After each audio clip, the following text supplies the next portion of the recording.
Welcome to Vegan.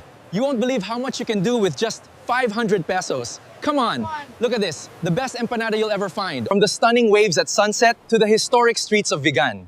Come splash in the sea and explore the beauty of the plaza with me. Simbahan, palengke, at dagat.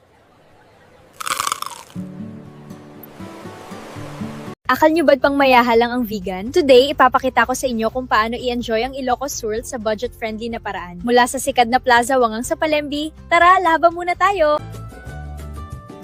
Dito tayo sa Palengke Dumiritto kasi dito ang tatorong buhay. Tingnan nyo, yung longganisa rito, fresh na, mas mura pa kumala sa mga gift shops. Kuya, malalim ba? Kaya ba na hinbaron lumaka ko?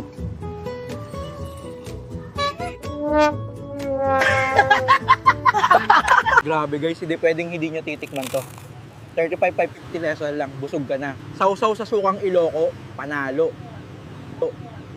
Minsan, hindi kailangan ng mamahaling hotel o restaurant para ma-enjoy ang vegan. Sapat na yung tamang trip, masarap na pagkain, at don't forget to subscribe and hit that notification bell for more Philippine adventures. Kita-kits sa susunod!